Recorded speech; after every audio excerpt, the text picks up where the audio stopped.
CM Siddaramaiah ಸಹಿ ನಕಲು ಮಾಡಿ ಲೋಕಾಯುಕ್ತಕ್ಕೆ ಪತ್ರ ಬರೆದ್ರ ರಾಜ್ಯಪಾಲ ಗೆಹ್ಲೋಟ್ಗೆ ಸ್ನೇಹಮಯಿ ಕೃಷ್ಣರಿಂದ ದೂರನ್ನ ಸಲ್ಲಿಕೆ ಮಾಡಲಾಗಿದೆ.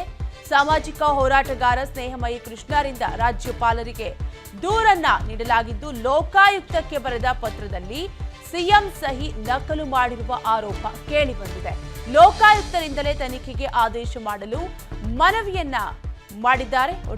ಒಟ್ಟಾರೆಯಾಗಿ ರಾಜ್ಯ ರಾಜಕಾರಣದಲ್ಲಿ ಮೂಡ ಪ್ರಕರಣ ಸಂಚಲನವನ್ನ ಮೂಡಿಸ್ತಾ ಇದೆ. ದಿನಕ್ಕೊಂದು ದಾಖಲೆಗಳು ಹೊರಬೀಳ್ತಾ ಇವೆ, ದಿನಕ್ಕೊಂದು ಮಹತ್ವದ ಸಾಕ್ಷಿಗಳು ಕೂಡ ಸಿಗ್ತಾ ಇವೆ. ಈಗ ಸಿಎಂ ಸಿದ್ದರಾಮಯ್ಯ ಸಹಿ ನಕಲು ಮಾಡಿ ಲೋಕಾಯುಕ್ತಕ್ಕೆ ಪತ್ರ ಬರೆದಿರುವಂತದ್ದು ಗೊತ್ತಾಗ್ತಾ ಇದೆ. ರಾಜ್ಯಪಾಲ ಗೆಹ್ಲೋಟ್ಗೆ ಸ್ನೇಹಮಯಿ ಕೃಷ್ಣರಿಂದ ಈಗಾಗಲೇ ದೂರನ್ನ ಸಲ್ಲಿಕೆ ಮಾಡಲಾಗಿದೆ. ಸಾಮಾಜಿಕ ಹೋರಾಟಗಾರ ಸ್ನೇಹಮಯಿ ಕೃಷ್ಣರಿಂದ ದೂರನ್ನ ನೀಡಲಾಗಿದ್ದು, ಲೋಕಾಯುಕ್ತಕ್ಕೆ ಬರೆದ ಪತ್ರದಲ್ಲಿ ಸಿಎಂ ಸಹಿ ನಕಲು ಮಾಡಿರುವ ಆರೋಪ ಕೇಳಿಬಂದಿದೆ. ಲೋಕಾಯುಕ್ತರಿಂದಲೇ ತನಿಖೆಗೆ ಆದೇಶವನ್ನ ಮಾಡಲು ಸ್ನೇಹಮಯಿ ಕೃಷ್ಣ ಮನವಿಯನ್ನ ಮಾಡಿದ್ದಾರೆ. 2015ರಲ್ಲಿ ಸಿಎಂ ಬರೆದಿದ್ದಾರೆ ಎನ್ನಲಾದ ಪತ್ರ ಮತ್ತು ಆಸ್ತಿ ದಾಖಲೆ. 2016ರಲ್ಲಿ ಬರೆದಿದ್ದಾರೆ ಎನ್ನಲಾದ ಪತ್ರ ಮತ್ತು ಆಸ್ತಿ ವಿವರದ ದಾಖಲೆಗೆ ನಕಲು ಸಹಿಯನ್ನ ಮಾಡಿದ್ದಾರೆ ಅನ್ನುವಂತಹ ಆರೋಪ ಕೇಳಿಬಂದಿದ್ದು, 2018ರ ಚುನಾವಣೆ ವೇಳೆ ಸಿದ್ದರಾಮಯ್ಯ ಸಲ್ಲಿಸಿರುವ ಪ್ರಮಾಣ ಪತ್ರ, 2024ರಲ್ಲಿ ಸಿದ್ದರಾಮಯ್ಯ ಬರೆದಿರುವ ಪತ್ರದಲ್ಲಿ ಸಹಿ ನಕಲು ಆರೋಪ ಕೇಳಿಬಂದಿದೆ. ಸಿಎಂ ಸಿದ್ದರಾಮಯ್ಯ ಕನ್ನಡ ಸಹಿ ಮಾಡ್ತಾರೆ, ಆದರೆ ಇಲ್ಲಿ ಇಂಗ್ಲಿಷ್ನಲ್ಲಿ ಸಿಗ್ನೇಚರ್ನನ್ನ ಮಾಡಲಾಗಿದೆ. ಪತ್ರಗಳಲ್ಲಿ ಇಂಗ್ಲಿಷ್ ಸಹಿ ಇದ್ದು ವ್ಯತ್ಯಾಸ ಕಂಡು ಬಂದಿದೆ ಅಂತ ಉಲ್ಲೇಖವನ್ನ ಮಾಡಿದ್ದಾರೆ. ಮನವಿ ಪತ್ರದಲ್ಲಿ ಸಹಿ ಬಗ್ಗೆ ಸೂಕ್ತ ತನಿಖೆಗೆ ಆದೇಶಿಸಿ ಕ್ರಮಕ್ಕೆ ಸೂಚನೆಯನ್ನ ನೀಡಬೇಕಂತ ಮನವಿಯನ್ನ ಮಾಡಿಕೊಂಡಿದ್ದಾರೆ ಸ್ನೇಹಮಯಿ ಕೃಷ್ಣ. ರಾಜ್ಯಪಾಲ ಥಾವರ್ ಚಂದ್ ಗೆಹ್ಲೋಟ್ಗೆ ಕೃಷ್ಣರಿಂದ ದೂರನ್ನ ನೀಡಲಾಗಿದ್ದು, ಒಟ್ಟಾರೆಯಾಗಿ ಸಿಎಂ ಸಿದ್ದರಾಮಯ್ಯ ಪ್ರತಿ ಬಾರಿ ಕನ್ನಡದಲ್ಲಿ ಸಿಗ್ನೇಚರ್ ಮಾಡ್ತಾರೆ, ಆದರೆ 2024ರಲ್ಲಿ ಸಲ್ಲಿಸಲಾಗಿರುವಂತಹ ಪತ್ರದಲ್ಲಿ ಇಂಗ್ಲಿಷ್ ಸಹಿ ಇದೆ. ಈ ಬಗ್ಗೆ ತನಿಖೆಯನ್ನ ನಡೆಸುವಂತೆ ಸ್ನೇಹಮಯಿ ಕೃಷ್ಣ ರಾಜ್ಯಪಾಲರಿಗೆ ಪತ್ರವನ್ನ ಬರೆದು ಮನವಿಯನ್ನ ಮಾಡಿಕೊಂಡಿದ್ದಾರೆ. ಒಟ್ಟಾರೆಯಾಗಿ ಸಿಎಂ ಸಿದ್ದರಾಮಯ್ಯ ಸಹಿ ನಕಲು ಮಾಡಿ ಹಾಗಾದ್ರೆ ಈ ಪತ್ರವನ್ನ ಬರೆದಿದ್ದಾದ್ರೂ ಯಾರು ಅನ್ನೋ ಪ್ರಶ್ನೆ ಇಲ್ಲಿ ಮೂಡುತ್ತೆ. ರಾಜ್ಯಪಾಲ ಗೆಹ್ಲೋಟ್ಗೆ ಸಿಎಂ ಸ್ನೇಹಮಯಿ ಕೃಷ್ಣರಿಂದ ದೂರನ್ನ ಈಗಾಗಲೇ ಸಲ್ಲಿಕೆ ಮಾಡಲಾಗಿದೆ.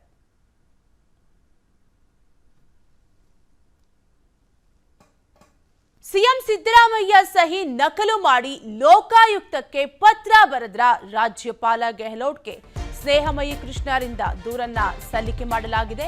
ಸಾಮಾಜಿಕ ಹೋರಾಟಗಾರ ಸ್ನೇಹಮಯಿ ಕೃಷ್ಣರಿಂದ ರಾಜ್ಯಪಾಲರಿಗೆ ದೂರನ್ನ ನೀಡಲಾಗಿದ್ದು, ಲೋಕಾಯುಕ್ತಕ್ಕೆ ಬರೆದ ಪತ್ರದಲ್ಲಿ ಸಿಎಂ ಸಹಿ ನಕಲು ಮಾಡಿರುವ ಆರೋಪ ಕೇಳಿಬಂದಿದೆ. ಲೋಕಾಯುಕ್ತರಿಂದಲೇ ತನಿಖೆಗೆ ಆದೇಶ ಮಾಡಲು ಮನವಿಯನ್ನ ಮಾಡಿದ್ದಾರೆ. ಒಟ್ಟಾರೆಯಾಗಿ ರಾಜ್ಯ ರಾಜಕಾರಣದಲ್ಲಿ ಮೂಡ ಪ್ರಕರಣ ಸಂಚಲನವನ್ನ ಮೂಡಿಸ್ತಾ ಇದೆ. ದಿನಕ್ಕೊಂದು ದಾಖಲೆಗಳು ಹೊರಬೀಳ್ತಾ ಇವೆ, ದಿನಕ್ಕೊಂದು ಮಹತ್ವದ ಸಾಕ್ಷಿಗಳು ಕೂಡ ಸಿಗ್ತಾ ಇವೆ.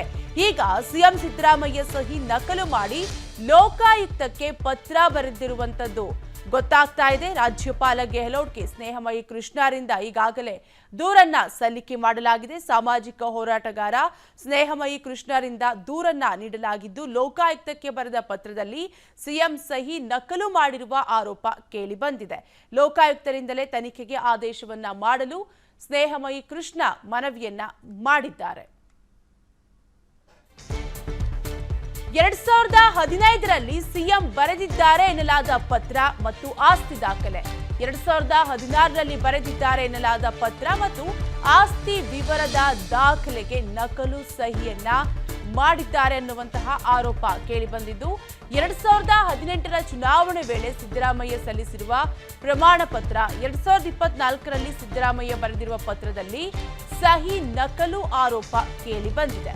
ಸಿಎಂ ಸಿದ್ದರಾಮಯ್ಯ ಕನ್ನಡ ಸಹಿ ಮಾಡ್ತಾರೆ, ಆದರೆ ಇಲ್ಲಿ ಇಂಗ್ಲಿಷ್ನಲ್ಲಿ ಸಿಗ್ನೇಚರ್ನನ್ನ ಮಾಡಲಾಗಿದೆ. ಪತ್ರಗಳಲ್ಲಿ ಇಂಗ್ಲಿಷ್ ಸಹಿ ಇದ್ದು ವ್ಯತ್ಯಾಸ ಕಂಡು ಬಂದಿದೆ ಅಂತ ಉಲ್ಲೇಖವನ್ನ ಮಾಡಿದ್ದಾರೆ.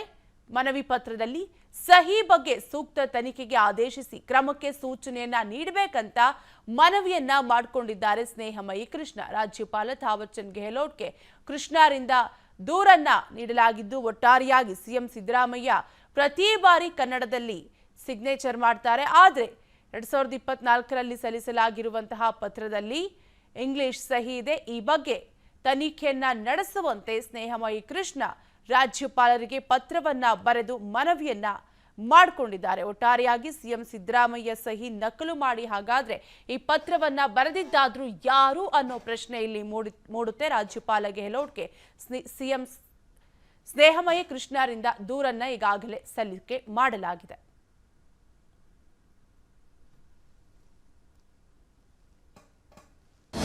ಅನುಕ್ಷಣದ ಸುದ್ದಿಗಳಿಗಾಗಿ ವಿಸ್ತಾರ ನ್ಯೂಸ್ ಯೂಟ್ಯೂಬ್ ಚಾನೆಲ್ ಸಬ್ಸ್ಕ್ರೈಬ್ ಮಾಡಿ.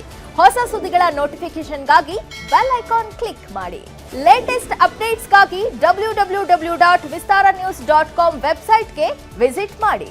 ಅಂಗೈಯಲ್ಲೇ ಜಗತ್ತಿನ ಸುದ್ದಿ ತಿಳಿಯಲು ವಿಸ್ತಾರ ನ್ಯೂಸ್ ಕನ್ನಡ ಆಪ್ ಡೌನ್ಲೋಡ್ ಮಾಡಿ.